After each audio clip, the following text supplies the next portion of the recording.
Well, thank you, Keenan, for that wonderful introduction. I think he tried to say Noah as many times as he could, which is great. I'm very, very honored for this opportunity tonight, and I consider it with great joy to be before you tonight. Before I get into my speech, there are a couple of things that I want to say and a couple of people I want to honor. So if you're a parent of a graduate, or you're a legal guardian of a graduate, or you spend more than 5 hours with a graduate a day, I'd like for you to stand real quick and remain standing.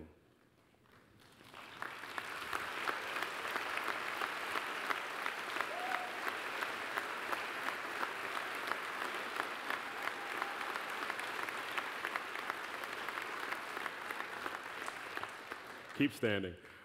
During our athletic banquet, you guys received the Joe Newton Service Award, and let me tell you, you guys really deserve it. This group of parents is quite unique from any that I've seen before. Your hard work and your dedication to the individuals behind me have paved the way for today. Even a good seed needs to be surrounded around good soil, and that's what you've been for the past 17 to 18 years. I want to commend you for that, but I also want to challenge you to remain faithful and diligent as your graduates graduate today. I'm going to let you in on a little secret. No matter how much they kick, no matter how much they scream, they really need and desire your accountability. Don't smother them, give them a little space and freedom, but please don't stop parenting. You have given them their foundation, and now it's game time. This is when you need to be present the most, and I am confident and assured that you will continue to be the good soil that these graduates need.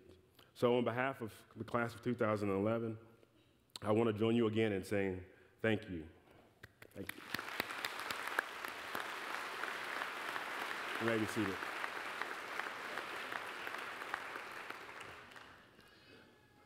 Now I want to say just a few words about the class of 2011. I'm breaking this up because if I try to do this in my speech, I'm going to cry. Keenan, I'm not crying today, so just get off of that. Class of 2011, you guys are pretty amazing. I remember the first day that I walked into my classroom, and Autumn Childs was looking at me with that look that says, I don't really want to be here. I saw that look over and over again as the year progressed, but I was both excited and nervous about the year, but throughout the year, I grew to know, to love, and to respect you all greatly. I could share countless stories, countless memories from that year, from mock knife fights with Caitlin with highlighters, from trying, it's okay, from trying to ride a unicycle unsuccessfully, from hearing over and over and over again how much they hated an assignment, only to hear them say at the end how much they enjoyed it. Or from us OIing passages until our eyes turn red. And even in those times, when you, the students, taught me, the teacher, something. But I wanted to share with you my greatest memory from this class. During our 11th grade Bible, we have a section where we talk about our testimony and our story. When I introduced this assignment, again, no one was excited. In fact, I heard from many people there was no way they were doing this assignment. And I also even heard people say, Mr. Mitchell, I don't have a testimony. I've been a Christian my whole life. After a few days of talking about how we all indeed do have a testimony, how we all do have a story, they began to unpack and open their lives in a powerful and intense way. We cried together, we encouraged one another, and we became a biblical community that I am convinced that God looked down and smiled and was honored. Hearing the work that God had done and was doing in their lives left me amazed. I told you guys this when we shared our stories, and I want to remind you of this today. Your testimony, your story, is ongoing. Every decision, every encounter, every situation, and every person you meet is part of your story. Today you close one chapter of that story and you begin another. But the work of the Creator is ongoing and is far from over. And I am confident that the God that we serve has amazing plans for you. I am proud of you all, and I love you greatly. Parents, friends, guests, faculty, and staff, please help me in applauding today's graduates.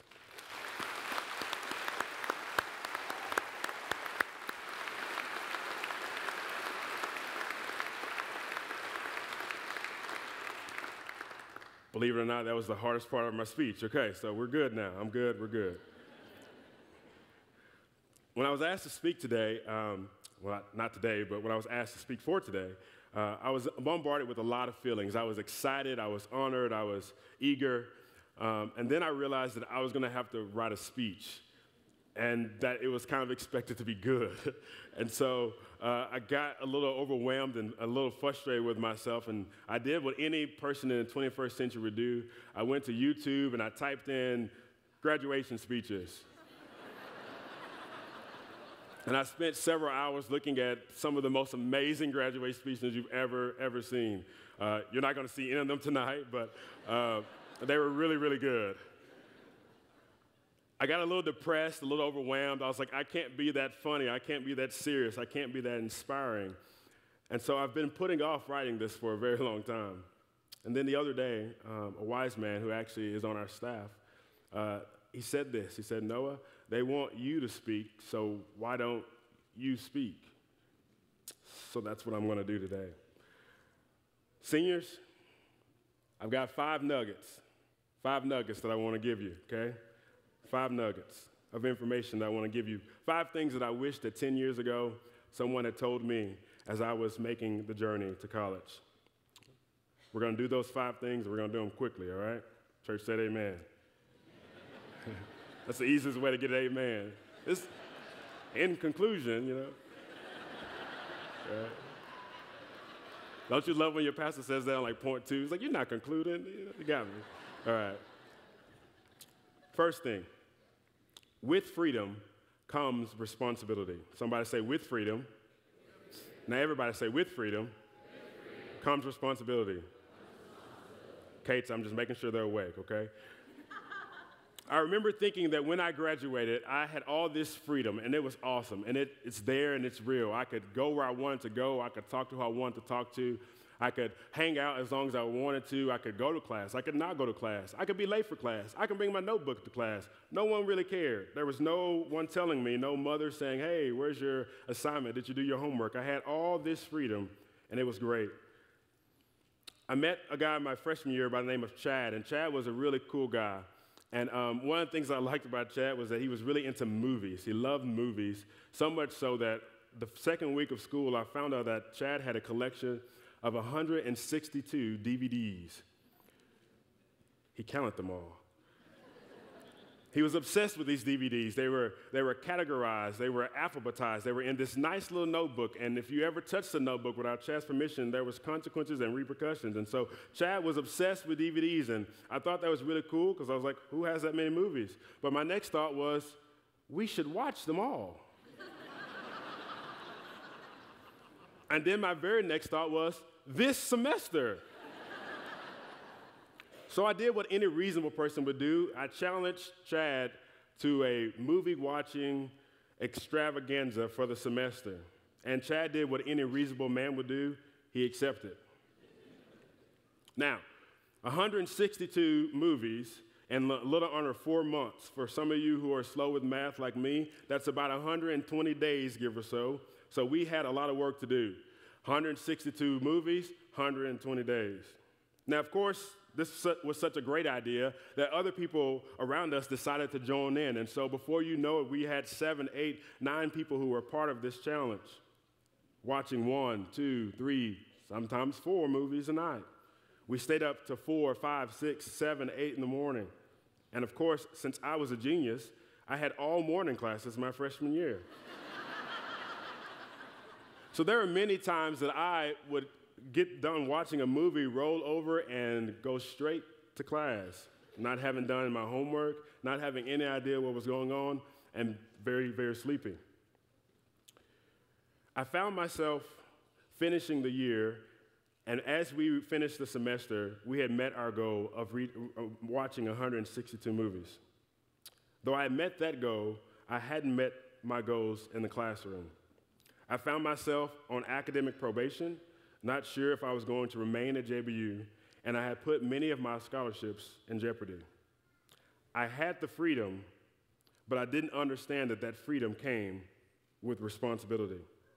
Graduates, you are about to embark upon a great deal of freedom, but you ought to know that your freedom comes with responsibilities, and those responsibilities always come with consequences. Oh, and by the way, you're like an adult now, so those consequences are like hardcore. That wasn't written down, but that's okay. You all know that I am not by any means part of the no fun police. Have fun, have a good time by all means, but please note that with your freedom will come responsibility, and with that responsibility comes consequences. Second point, listen to God's calling and no one else's. I'm going to say that again slowly. Listen to God's calling and no one else's. I assure you that whatever God calls you to do, it's going to be big. Otherwise, it's probably just you. God has called you and will call you to do many things, and all of those things will require you to have great trust and faith in Him. If you go your whole life only doing things that make everyone else happy, you won't accomplish very much. God has called you to do things, but you must step out on faith in Him. Ask yourself this question every day. If I didn't have to do it perfectly by myself, what would I try? For many of you, the biggest obstacle to get there is your own fear. Fear of humiliation, fear of embarrassment, fear of ridicule, fear of rejection, or worse yet, fear of judgment. I want to say this clearly, and as clearly as I can. When you're doing God's will, there will be haters. Haters are going to hate. That's what they do. That's what they're supposed to do. That's why they're called haters. It's not rocket scientist stuff there. Haters are going to hate. So let them hate, and you do what God's called you to do. Church said amen. Amen. Bet you didn't think you'd hear haters are going to hate at a graduation speech, did you? There's an illustration that points this out greatly in Numbers 13. In Numbers 13, God gives Moses an ordinance or a commandment. He tells Moses, send some men to explore the land of Canaan, which I'm giving to the Israelites. From each tribe, send one of its leaders.